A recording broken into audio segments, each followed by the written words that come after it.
আসসালামু আলাইকুম রহমতুল্লাহ।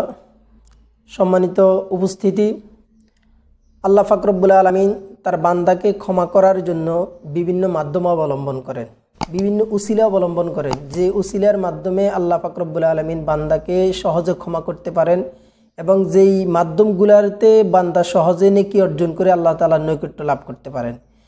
এই জন্য আল্লাহ পাক রব্বুল আলামিন বান্দাকে কিছু উপহার হিসেবে কিছু বিশেষ মাস দান করেন, আবার সেই বিশেষ মাসে কিছু বিশেষ রাত্রি দান করেন, আবার সেই রাত্রিতে কিছু বিশেষ এবাদত দান করেন, যে এবাদতগুলোর ফলে আল্লাহ তাআলা বিশেষ কিছু সওয়াব বান্দার জন্য নির্ধারণ করে রাখেন। এর মধ্যে অন্যতম হচ্ছে রমজান মাস। আবার এই গুরুত্বপূর্ণ রমজান মাসের মধ্যে অন্যতম শ্রেষ্ঠ একটি রাত্র হচ্ছে শবে কদরের রাত্রি। আবার সে শবে কদরের রাত্রিতে এবাদতকারীর জন্য আল্লাহ তাআলা স্পেশাল কিছু সওয়াব নির্ধারণ করে রেখেছেন।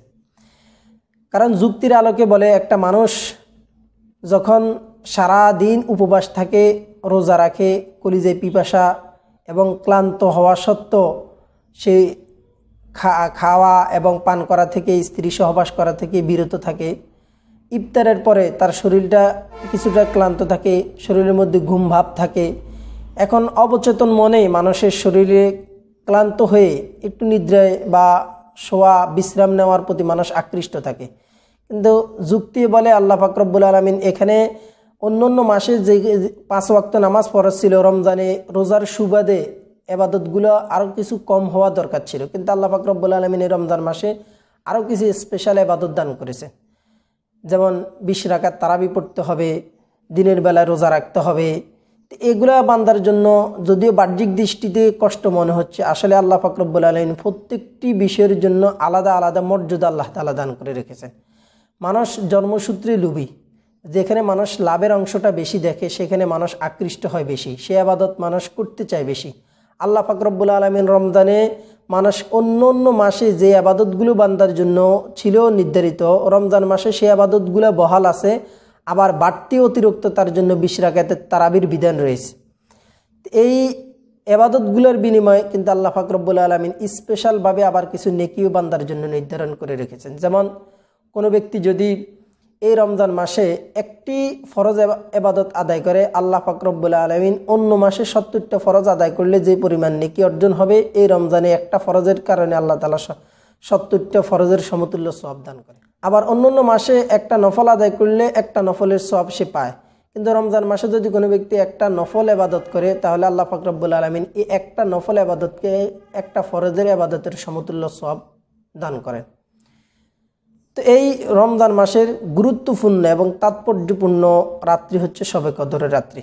কারণ রাসূল করিম সাল্লাল্লাহু আলাইহি সাল্লাম এই শবে কদরের রাত্রিকে পাওয়ার জন্য আল্লাহ রাসূল সাল্লাল্লাহু আলাইহি সাল্লাম শেষ দশকে ইতিকাফ করতেন, যাতে করে শবে কদর আল্লাহ রাসূল সাল্লাল্লাহু আলাইহি সাল্লামের নসিবে হয়। আল্লাহ পাক রব্বুল আলামিন কোরআনে কারীমে ইরশাদ করেন, ইন্না আনজালনাহু ফি লাইলাতিল কদর, নিশ্চয়ই আমি কোরআন লাইলাতুল কদর শবে কদরের রাত্রিতে আমি নাজিল করেছি। লাইলুন অর্থ রাত্র, আর কদর মানে সম্মানিত, ভাগ্য, বিভিন্ন অর্থ ব্যবহৃত হয় কদর শব্দটা। সেই হিসেবে ভাগ্যের রজনীতে অথবা মর্যাদাপূর্ণ রাত্রিতে আমি কোরআন অবতীর্ণ করেছি। আল্লাহ পাক রব্বুল আলামিন রাসূল করিম সাল্লাল্লাহু আলাইহি সাল্লামকে প্রশ্ন করতেছেন, ওমা আদরাকা আমা লাইলাতুল কদর, হে রাসূল আপনি কি জানেন লাইলাতুল কদর কি? আবার আল্লাহ পাক রব্বুল আলামিন নিজেই তার উত্তর দিচ্ছেন যে লাইলাতুল কদরি খায়রুম মিন আলফি শাহর, লাইলাতুল কদর হচ্ছে আলফে শাহর, 1000 মাস ইবাদত করার চেয়ে শ্রেষ্ঠ। হযরত সালমান ফারসি রাদিয়াল্লাহু তাআলা থেকে দীর্ঘ হাদিস বর্ণিত। হযরত সালমান ফারসি রাদিয়াল্লাহু তাআলা বলেন, আল্লাহ রাসূল সাল্লাল্লাহু আলাইহি সাল্লাম আমাদের নিকট খুতবা দিলেন যে শাহরুন মুবারাকুন শাহরুন ফিহি লাইলাতুন খায়রুম মিন আলফি শাহর, একটি বরকতময় মাস, যেই বরকতময় মাসে একটি রাত্র রয়েছে, যে রাত্র 1000 মাসের চেয়ে শ্রেষ্ঠ। অর্থাৎ এই শবে কদরের রাত্রিতে যদি কোনো ব্যক্তি ইবাদত করে, তাহলে 1000 মাস ইবাদত করার সেই শ্রেষ্ঠ ইবাদতে সে পরিণত হবে।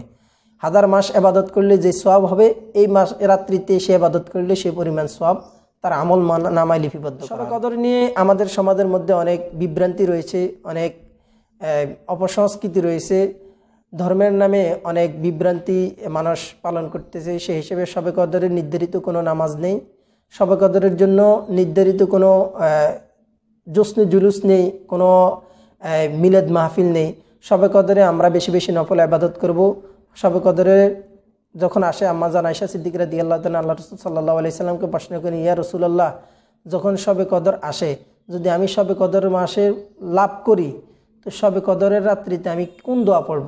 আল্লাহ রাসূল সাল্লাল্লাহু আলাইহি সাল্লাম আম্মা জান আয়েশা সিদ্দিকা রাদিয়াল্লাহু তাআলা আনহাকে বলেন, তুমি এই দোয়াটা বেশি বেশি পড়বে, আল্লাহুম্মা ইন্নাকা আফুউন তুহিব্বুল আফওয়া ফাআফু আন্নী, আল্লাহুম্মা ইন্নাকা আফুউন তুহিব্বুল আফওয়া ফাআফু আন্নী। এই দোয়াটা আমরা বেশি বেশি পড়তে পারি। রাসূল করিম সাল্লাল্লাহু আলাইহি সাল্লাম এই দোয়া বেশি বেশি পড়ার জন্য উদ্বুদ্ধ করেছেন এবং আম্মা জান আয়েশা সিদ্দিকা রাদিয়াল্লাহু তাআলা আনহাকেও এই দোয়া পড়ার জন্য বলেছেন। এছাড়া বাজারে অনেকগুলো বই পাওয়া যায়, যে বইগুলোতে শবে কদরের জন্য নির্ধারিত কিছু নামাজের কথা বলা হয়েছে এবং নির্ধারিত নামাজ, নির্ধারিত সূরা, এই সূরা দিয়ে পড়তে হবে, বা কুল হুয়াল্লাহ সূরা 13 বার, 5 বার, 7 বার এক রাকাতে পড়তে হবে। এগুলার হাদিসের মধ্যে কোনো ভিত্তি নেই, এগুলা ভিত্তিহীন, সম্পূর্ণ ভিত্তিহীন। শবে কদরের নির্ধারিত কোনো নামাজ নেই। শবে কদরের মধ্যে কোনো কিছুর ভালো কিছুর আয়োজন করা, ভালো কিছু খাওয়া, বা আজকে গোশত খেলে পুরো বছর গোশত খেতে পারবো, এরকম কিছু ভুল প্রচলন আমাদের মধ্যে, সমাজের মধ্যে রয়েছে। মূলত এগুলোর সাথে হাদিসের সাথে কোনো সম্পর্ক নেই। হ্যাঁ, আমরা শবে কদরের ছাড়াও যে কোনো মুহূর্তে স্ত্রীর মুখে উত্তম লোকমা তুলে দেওয়া, এটাও সৎকার সব। সেই হিসেবে আমরা খাওয়া দাওয়ার মধ্যে উন্নত খাওয়া পরিবেশন করতে পারি, এতটুকু। কিন্তু এটার সাথে সোয়াবের সম্পর্ক তালাশ করা বা শবে কদরে আলাদা নামাজ তালাশ করা, এগুলো সম্পূর্ণ ভিত্তিহীন। শবে কদরের যে গুরুত্ব রাসূল করিম সাল্লাল্লাহু আলাইহি সাল্লাম বর্ণনা করেছেন, বেজল রাত্রিগুলোতে, শেষ দশকের বেজল রাত্রি অর্থাৎ 21, 23, 25, 27, 29 এই রাত্রিগুলোতে আমরা ইবাদত বন্দেগীতে বেশি বেশি লিপ্ত হব। আমাদের সমাজের মধ্যে 27 তারিখেই শুধু শবে কদরকে তালাশ করা হয়, অথচ দেখা যায় 27 তারিখ ছাড়াও 29 তারিখেও শবে কদর হওয়ার সম্ভাবনা আছে, 21 তারিখে হওয়ার সম্ভাবনা আছে, 23 তারিখে হওয়ার সম্ভাবনা আছে, 25 তারিখে হওয়ার সম্ভাবনা আছে, 27 তারিখেও সম্ভাবনা আছে। সেই হিসেবে 27 তারিখে আমরা যে পরিমাণ গুরুত্ব দিই এবং রাত্র জাগরণ থাকি, অন্য অন্য বেজল রাত্রিগুলোতেও আমরা সেই পরিমাণ গুরুত্ব দিব। পারলে আমরা বেজল রাত্রিগুলোতে মসজিদে নফল ইতিকাফের নিয়ত করতে পারি। নফল ইতিকাফের নিয়ত করে আমরা যদি এই রাত্রে জাগরণ থাকতে পারি, আল্লাহ পাক রব্বুল আলামিন হতে পারে আমাদের নসিবে শবে কদর রাখতে পারেন। আল্লাহ পাক রব্বুল আলামিন শবে কদরের তাৎপর্য, গুরুত্ব অনুযায়ী আমাদেরকে আমল করার তৌফিক দান করুন। আসসালামু আলাইকুম।